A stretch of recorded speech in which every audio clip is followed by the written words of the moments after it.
हम सुनाएंगे भरद्वाज मुनि से कह रहे केवल ऋषि, यही प्रश्न हमारी माता भवानी भी स्वयं प्रभु से की है।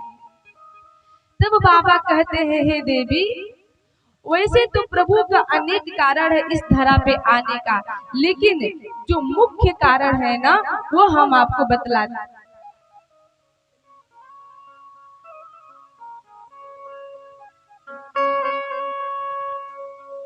जब जब हो धर्म की हानि, जब जब हो धर्म की हानि, बढ़िया सुराय धमाय अभिमानी, बढ़िया सुराय धमाय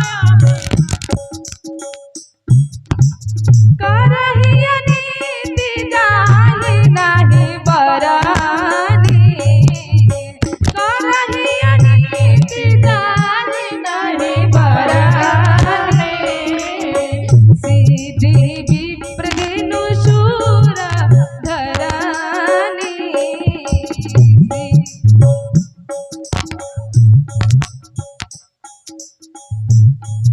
देखिए बाबा कहते हैं, देवी, जब जब इस धरा पे धर्म की हानि होती है ना, तब तब प्रभु हमारे इस धरा पे अवतरित होते हैं।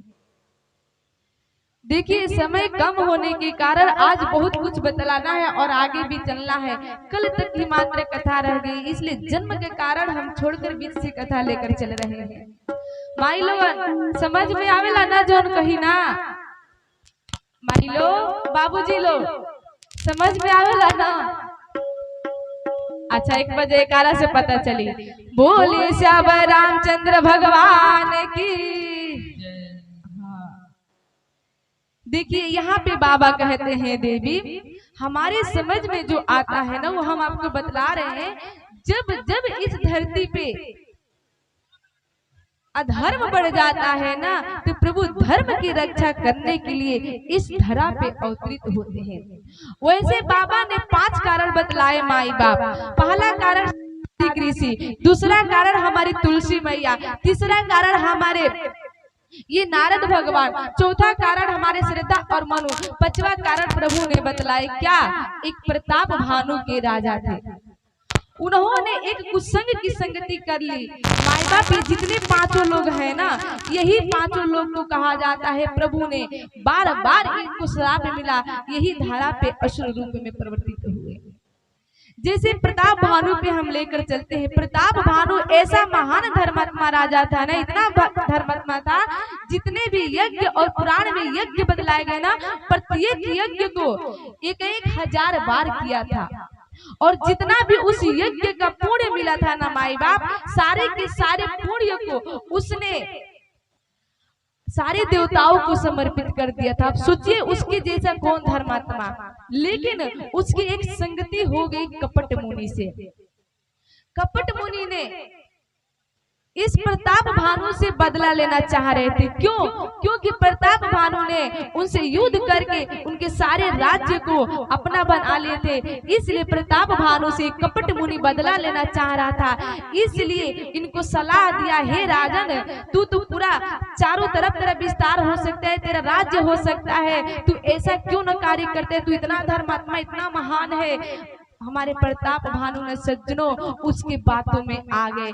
देखिए कहा जाता है माई बाप, लाभ उचित है, लेकिन लाभ से लाभ करते करते जो लाभ के चलते लोभ में बदल जाते हैं ना, ये सबसे गलत बात होती है।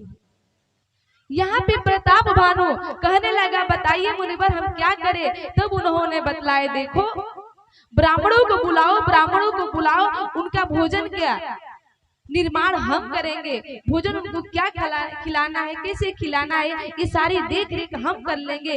बस जाकर तुम 1,00,000 ब्राह्मणों को न्योता देकर चले आओ। यदि वो आकर तुम्हारे यहाँ भोजन कर लेते हैं, भोजन करने के बाद उनको आशीर्वाद दे देते हैं ना, तो सच बतलाए तीनों लोगों में तुम्हारा राज्य हो सकता है। अब कपट मुनि की बातों में आकर प्रताप भानु ने 1,00,000 ब्राह्मणों को न्योता देकर चले आए। इधर कपटी मुनि ने आया विप्र का रूप बनाकर और भोजन में मांस का भोजन बना दिया।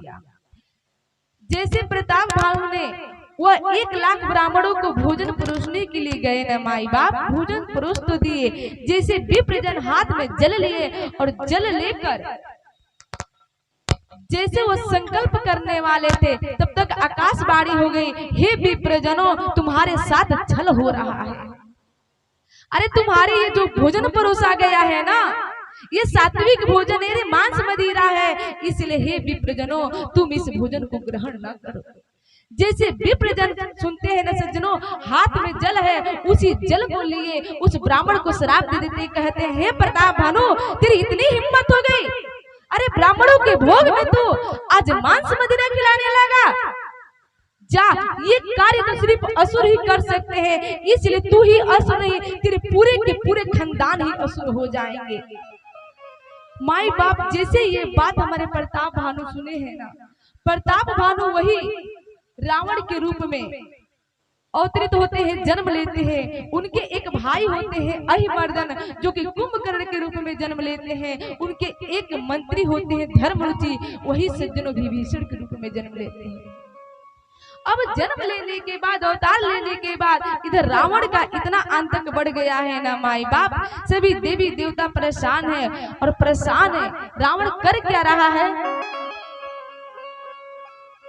जप जोग विरागा तप मक भागा, श्रवण सुनहि 10 शीसा, आपन उठ धावहि रहे न पावन, धरि सब घालहि घीसा।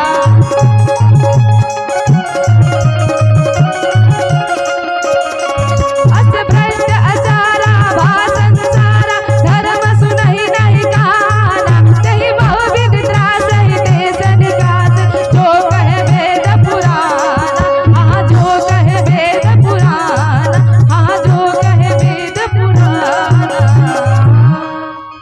जप जोग विरागा तप मक भागा, श्रवण सुनहि 10 शीसा।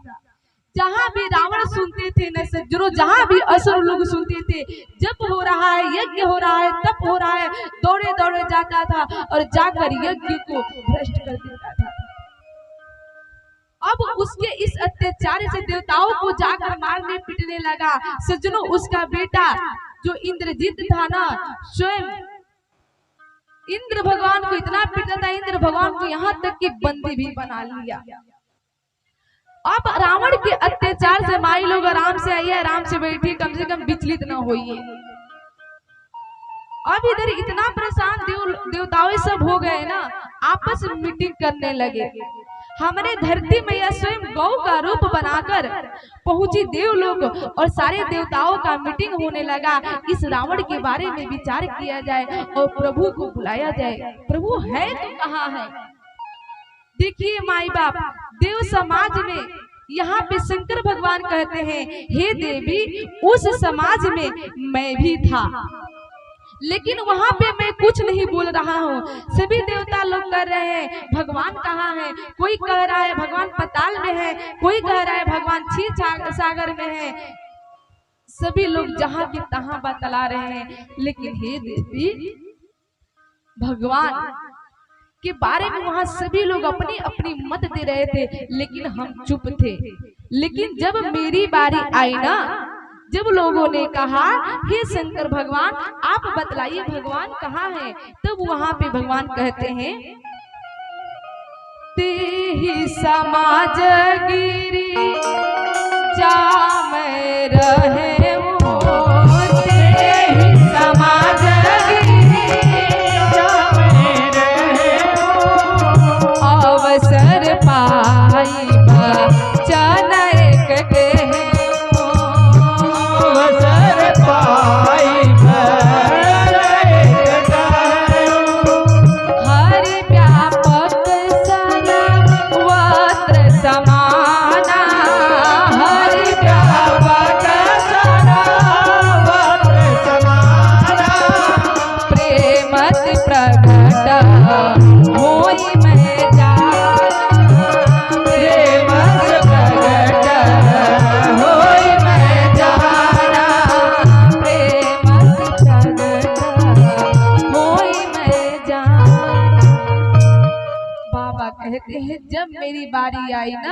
हमने कुछ नहीं कहा, हमने यही कहा है हे देवलोक, हे देवताओं, अरे प्रभु तो हर जगह है, प्रभु कहाँ नहीं है ये पूछिए। कहते हैं प्रभु तो कण कण में है, हरि व्यापक सर्वत्र समाना, प्रेम ते प्रकट हो ही मैं जाना।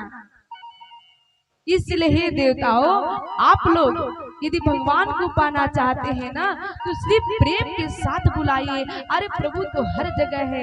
जैसे देव लोग सब सुने ना, सभी देवताओं का समूह सुने ना सज्जनों, सभी लगे एक साथ स्तुति करने। कैसे?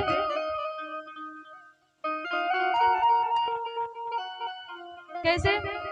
जय जय सूर्य नायक, जन सुखदायक, जगत पाल भगवंता। जय जय सूर्य नायक, जन सुखदायक, जगत पाल भगवंता। गोदी जय हितकारी, जय असुरारी, सिंधु सुता प्रिय कंका।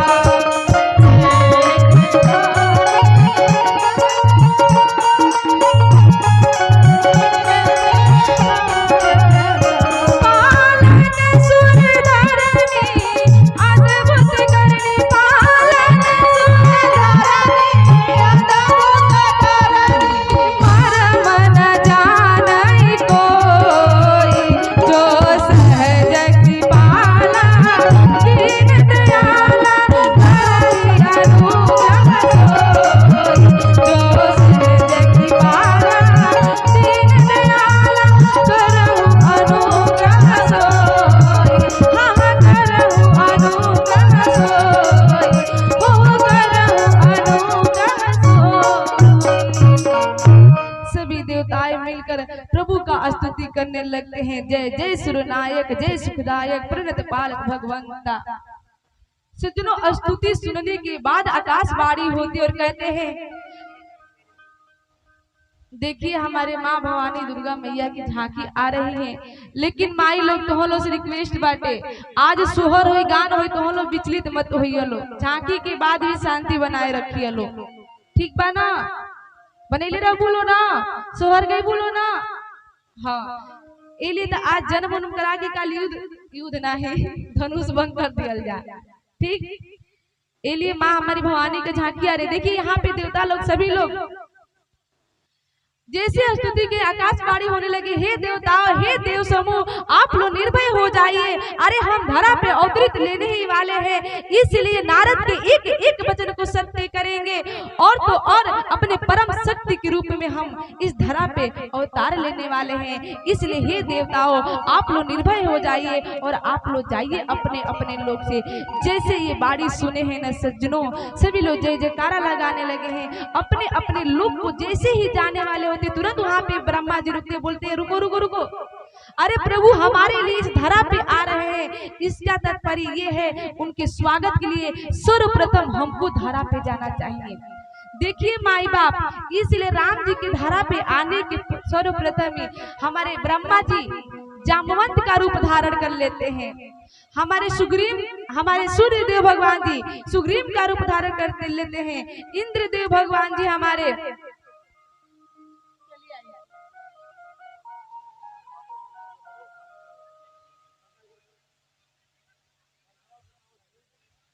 देखिए माई बाप हमारी आ भी गई।